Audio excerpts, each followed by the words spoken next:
नमस्कार, जय श्री कृष्ण। आज 16 ज्ञान यूट्यूब चैनल में आप सभी का स्वागत है। आज हम आपको फ्रेंड्स संतोषी माता की व्रत कथा सुनाएंगे। संतोषी माता की व्रत कथा सुनने मात्र से ही पुण्य मिलता है और सारी मनोकामनाएं वह पूरी होती है। तो हम संतोषी माता की व्रत कथा सुनते हैं। एक बुढ़िया थी, उसके 7 बेटे थे। कमाने वाले थे 6 और जबकि एक निकम्मा था, वो काम काज कुछ नहीं करता था। बुढ़िया 6 बेटों को रसोई बनाती, भोजन कराती और उनसे जो कुछ जूठन बचती वह 7वें को दे देती, क्योंकि 7वां कामाई काम नहीं करता था। एक दिन वह पत्नी से बोला, देखो मेरी माँ को मुझ पर कितना प्रेम है। वह बोली, क्यों नहीं, सबका जूठा जो तुमको खिलाती है। वह बोला, ऐसा नहीं हो सकता, मैं जब तक आंखों से ना देख लूं मान नहीं सकता। बहू हंसकर बोली, देख लोगे तब तो मानोगे। कुछ दिन बाद त्योहार आया। घर में 7 प्रकार के भोजन और चूरमे के लड्डू बने। वह जांच के लिए सिरे दुखने का बहाना बनाकर पतला वस्त्र सिर पर ओढ़कर रसोई घर में सो गया। वह कपड़े में से सब देखता रहा। 6 भाई भोजन करने आए। उसने देखा माँ ने उनके लिए सुंदर आसन बिछाया और विभिन्न प्रकार की रसोई जो बनाई वो परोसी और आग्रह करके उनके जिमाया, अच्छे से उनको खाना खिलाया और वह देखता रहा।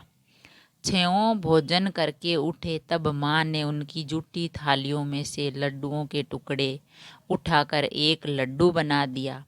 जूठन साफ कर बुढ़िया माँ ने उसे पुकारा, बेटा 6 भाई भोजन कर गए, अब तू ही बाकी है, उठ तू कब खाएगा। वह कहने लगा, माँ मुझे भोजन नहीं करना, मैं परदेश जा रहा हूँ।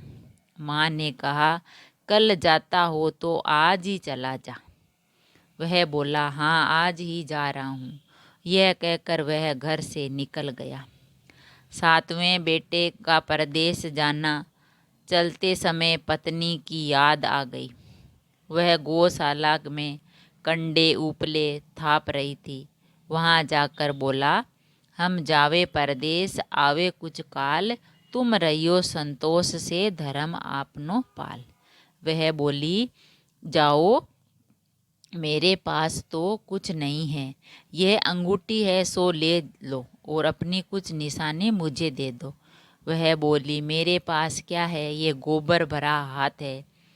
यह कहकर उसकी पीठ पर गोबर के हाथ की थाप मार दी। वह चला गया। चलते चलते दूर देश पहुंच गया। वहाँ एक साहूकार की दुकान थी। वहाँ जाकर कहने लगा, भाई मुझे नौकरी पर रख लो। साहूकार को ज़रूरत थी, बोला, रह जाओ। लड़के ने पूछा, तनख्वाह क्या दोगे। साहूकार ने कहा, काम देकर दाम मिलेंगे। साहूकार की नौकरी मिली। वह सुबह 7 बजे से रात को 10 बजे तक नौकरी करता। कुछ दिनों में दुकान का सारा लेन देन, हिसाब किताब, ग्राहकों को माल देना बेचना सारा काम करने लगा। साहूकार के 7-8 नौकर थे। वे सब चक्कर खाने लगे, यह तो बहुत होशियार बन गया है। सेठ ने भी काम देखा और 3 महीने में ही उसके आधे मुनाफे का हिस्सेदार बना लिया, क्योंकि वह सारा काम, सेठ का सारा काम देखने लगा। वह कुछ वर्ष में ही अच्छा सेठ बन गया, अच्छे पैसे कमाने लगा और मालिक सारा कारोबार उस पर छोड़कर चला गया। इधर उसकी पत्नी को सास ससुर दुख देने लगे। सारी गृहस्थी का काम करा के उसे लकड़ी लेने जंगल में भेजते। इस बीच घर के आटे से जो भूसी बचती उसकी रोटी बनाकर उसे दे देते और फुटे नारियल की नारेली में पानी और एक दिन वह दे देते। एक दिन वह लकड़ी लेने जा रही थी। रास्ते में बहुत सी स्त्रियां संतोषी माता का व्रत करती दिखी। वह वहाँ खड़ी होकर कथा सुनने लगी और पूछा, बहनों, तुम किस देवता का व्रत करती हो और उसके करने से क्या फल मिलता है? तुम यदि इस व्रत का विधान मुझे समझा कर कहोगे तो मैं तुम्हारा बड़ा एहसान मानूंगी। तब उनमें से एक स्त्री बोली, सुनो, यह संतोषी माता का व्रत है। इसके करने से निर्धनता, दरिद्रता का नाश होता है और जो कुछ मन में कामना हो वह सब संतोषी माता की कृपा से पूरी होती है। तब उसने उससे व्रत की विधि पूछी। वह भक्तिन स्त्री बोली, 1.25 आने का गुड़, चना, इच्छा हो तो 5.25 आने का लेना या 1.25 का भी ले लेना। आपकी अपनी अनुसार, अपनी काबिलियत के अनुसार जितना हो सके ले लेना। बिना परेशानी और श्रद्धा व प्रेम से जितना भी बन पड़े सवाया लेना। प्रत्येक शुक्रवार को निराहार रहकर कथा सुनना और इस बीच में कर्म टूटना नहीं चाहिए। जब आप झेल लेते हो करना तो वो करते ही रहना। जितने शुक्रवार 5 करो 10 करो, जितने भी अपनी इच्छा अनुसार प्रण लेना है और लगातार नियम से करना है। सुनने वाला कोई न हो तो घी का दीपक जलाकर उसके आगे या जल के पात्र को सामने रखकर कथा कह लेना। अगर कोई दूसरा कथा कहने वाला सुनने वाला नहीं हो तो तुम खुद ही एक घी का दीपक जला लेना या पानी का कलश भर के पास में सामने रख लेना और कथा सुन लेना, कह लेना। जब कार्य सिद्ध ना हो और नियम का पालन करना और कार्य सिद्ध हो जाए तो व्रत का उद्यापन करना। यदि किसी के ग्रह खोटे भी हो तो भी माता वर्ष भर में कार्य सिद्ध कर देती है। फल सिद्ध होने पर उद्यापन करना चाहिए। बीच में नहीं, उद्यापन में 2.5 शेर आटे का खाजा तथा इसी परिणाम से खीर तथा चने का साग करना चाहिए और 8 लड़कों को भोजन कराना चाहिए। मिले तो देवर जेठ भाई बंधु के हो, न मिले तो रिश्तेदारों या आस पड़ोसियों के भी बुला के उन्हें खाना खिलाना चाहिए। उन्हें भोजन करा यथाशक्ति दक्षिणा दे और माता का नियम पूरा करना। उस दिन घर में खटाई ना खाएं। ये सुन बुढ़िया के लड़के की बहू चल दी। ये जो सारी बातें हैं वो उन औरतों ने उस बुढ़िया की बहू को बताई कि ये काम करने से आपकी जो मनोकामना है वो पूरी हो जाएगी और करना है। रास्ते में लकड़ी के बोझ को बेच दिया और उन पैसों से गुड़ चना ले माता के व्रत की तैयारी कर आगे चली और सामने मंदिर देखकर पूछने लगी, यह मंदिर किसका है? सब कहने लगे, ये संतोषी माता का मंदिर है। ये सुनकर माता के मंदिर में जाकर चरणों में लौटने लगी। दीन हो विनती करने लगी, माँ मैं लिपट अज्ञानी हूँ, व्रत के कुछ भी नियम नहीं जानती, मैं दुखी हूँ। हे माता जननी जगत जननी, मेरा दुख दूर कर, मुझे तेरी शरण में लो, मैं तुम्हारी शरण में हूँ। माता को दया आई। एक शुक्रवार बीता कि दूसरे को उसके पति का पत्र आया और तीसरे शुक्रवार को उसका भेजा हुआ पैसा आ गया। ये देखकर जेठ जेठानी मुँह सिकोड़ने लगे, गुस्सा होने लगे। लड़के ताने देने लगे। काकी के पास पत्र आने लगे, रुपया आने लगा। अब तो काकी की खातिर बढ़ेगी, मतलब इसकी वैल्यू और बढ़ेगी। बेचारी सरलता से कहती, भैया कागज आवे रुपया आवे, हम सबके लिए अच्छा है। ऐसा कहकर आंखों में आंसू भरकर संतोषी माता के मंदिर में माँ मातेश्वरी के चरणों में गिरकर रोने लगी। माँ मैंने तुमसे पैसा कब मांगा है? मुझे पैसे से काम क्या है? मुझे तो अपने सुहाग से काम है।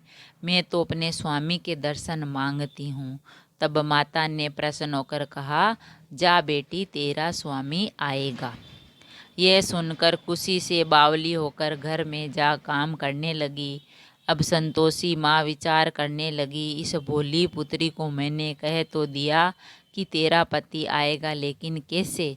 वह तो इसे स्वप्न में भी याद नहीं करता है और उसे याद दिलाने को मुझे ही जाना पड़ेगा।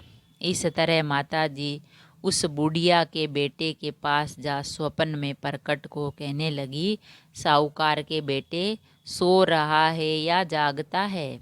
वह कहने लगा, माता सोता भी नहीं जागता भी नहीं हूँ, कहो क्या आज्ञा है। माँ कहने लगी, तेरे घर बार बार कुछ है, घर बार है कुछ है कि नहीं? वह बोला, मेरे पास सब कुछ है, माँ बाप है, बहू है, क्या कमी है? सब है मेरे।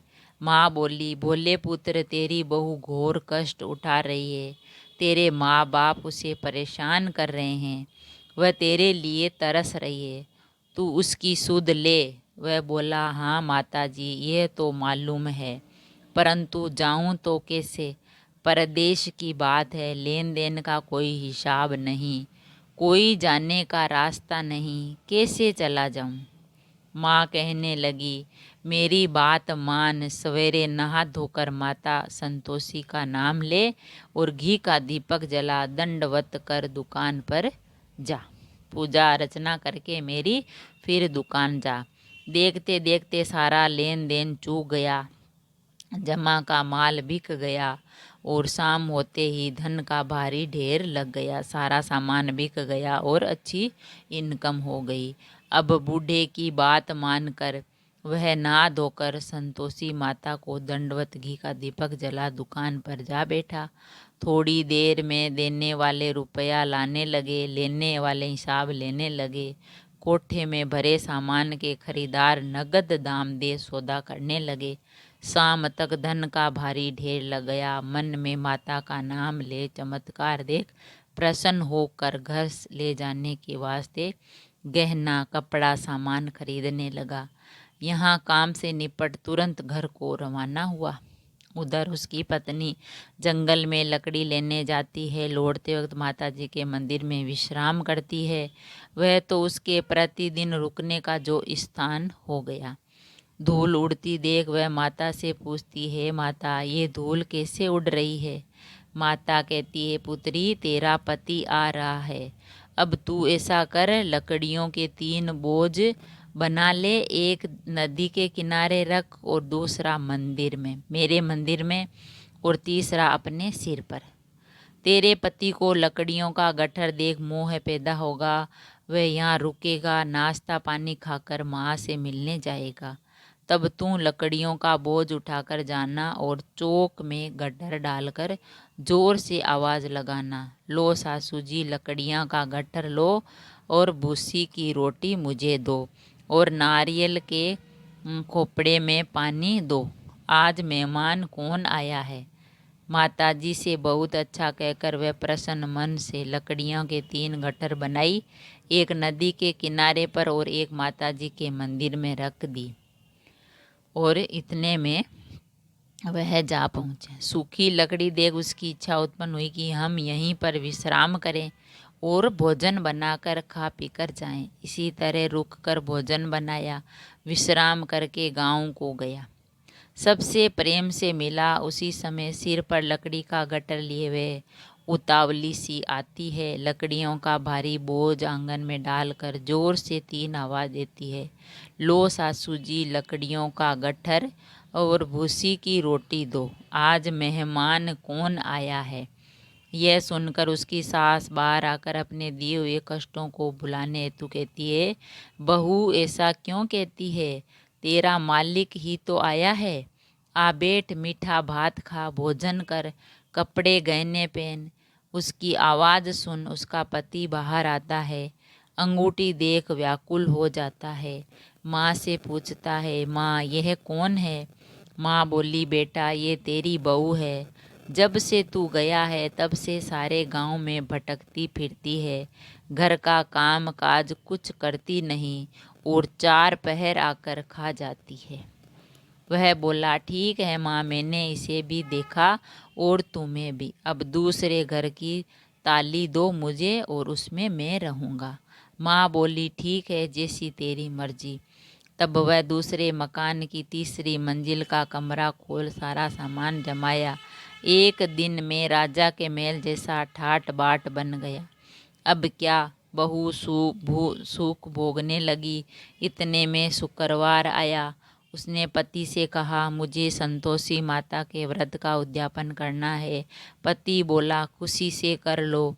वह उद्यापन की तैयारी करने लगी। जिठानी के लड़कों को भोजन के लिए कहने गई। उन्होंने मंजूर किया, परंतु पीछे से जिठानी ने अपने बच्चों को सिखाया, देखो भोजन के समय खटाई मांगना, जिससे उसका उद्यापन पूरा न हो। लड़के जिमने आए, खीर खाना पेट भर खाया, परंतु बाद में खाते ही कहने लगे, हमें खटाई दो, खीर खाना हमको नहीं भाता है, ये देखकर अरुचि होती है। वह कहने लगी, भाई खटाई किसी को नहीं दी जाएगी, ये संतोषी माता का प्रसाद है, तुम खीर ही खाओ। उसके उठ खड़े हुए लड़के बोले, पैसा लाओ। भोली बहू कुछ जानती नहीं, उन्हें पैसे दे दिए। लड़के उसी समय हट करके इमली खटाई ले खाने लगे। ये देखकर बहू पर माताजी ने कोप किया।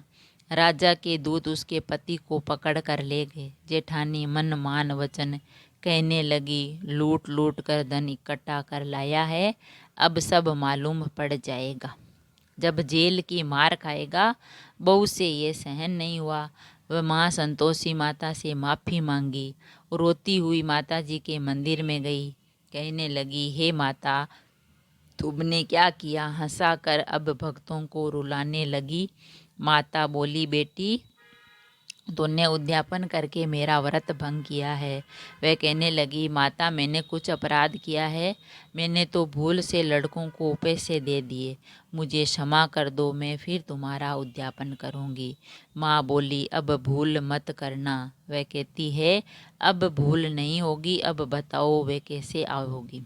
माँ बोली, जा पुत्री, तेरा पति तुझे रास्ते में आता मिलेगा। वह निकली, राह में पति आता मिला। वह पूछी, कहाँ गए थे? वह कहने लगा, इतना धन जो कमाया है उसका टैक्स राजा ने मांगा था, वह भरने गया था। वह प्रसन्न होकर बोली, भला हुआ, अब घर को चलो। कुछ दिन बाद फिर शुक्रवार आया, फिर व्रत किया और उद्यापन किया, और वह बोली, मुझे फिर माता का उद्यापन करना है। पति ने कहा, करो बहू। फिर जेठ के लड़कों को भोजन कराने कहने लगी। जेठानी ने एक दो बात सुनाई और सब लड़कों को सिखाने लगी, तुम सब लोग पहले ही खटाई मांगना। लड़के भोजन से पहले कहने लगे, हमें खीर नहीं खानी है, हमारा जी बिगड़ता है, कुछ खटाई खाने को दो। वह बोली, खटाई किसी को नहीं मिलेगी, आना हो तो आओ। वह ब्राह्मणों के लड़के लाकर भोजन कराने लगी। शक्ति दक्षिणा दी, जगह एक एक फल उन्हें दिया। संतोषी माता बहुत ही प्रसन्न हुई और संतोषी माता ने उसको फल दिया। माता की कृपा होते ही वे 9वें मास में उसके पुत्र प्राप्त हुआ और पुत्र की प्राप्ति हुई। पुत्र पाकर प्रतिदिन माता जी के मंदिर में जाने लगी और माँ ने सोचा, ये रोज आती है, आज क्यों ना इसके घर में ही जाऊं। ये विचार कर माता ने भयानक रूप बनाया। गुड़ चने से सना मुख, ऊपर सूंड के समान होठ, उस पर मक्खियाँ भिन भिन कर रही थी। देहली पर पैर रखते ही उसकी सास चिल्लाई, देखो रे, कौन चुड़ैल डाकिन चली आई है, लड़कों इसे भगाओ, इन्हीं को किसी को खा जाएगी ये। लड़के भगाने लगे, चिल्लाकर खिड़की बंद करने लगे। वह रोशनदान में से देख रही थी। प्रसन्नता से पगली बन चिल्लाने लगी, आज मेरी माताजी मेरे घर आई है। वह बच्चे को दूध पीने से हटाती है। इतने में सास का क्रोध फट पड़ा। वे बोली, क्या उतावली हुई है, बच्चे को पटक दिया। इतने में माँ के प्रताप से लड़के ही लड़के नजर आने लगे। वे बोली, माँ, मैं जिसका व्रत करती हूँ ये संतोषी माता है। सबने माता जी के चरण पकड़े और विनती कहकर कहने लगे, हे माता, हम मूर्ख हैं, अज्ञानी हैं, तुम्हारे व्रत की विधि हम नहीं जानते, व्रत भंग कर हमने बड़ा अपराध किया है, जग माता आप हमारा अपराध क्षमा करो। इस प्रकार माता प्रसन्न हुई और बहू को प्रसन्न हो जैसा फल दिया वैसा ही माता हमें देना और सबको देना, जो पढ़े उसका मनोरथ पूर्ण करें। बोलिए संतोषी माता की जय। अगर कहानी पसंद आई तो लाइक और शेयर ज़रूर करें। ऐसी ही कहानी और कथा सुनने के लिए चैनल को सब्सक्राइब करें। थैंक यू, धन्यवाद।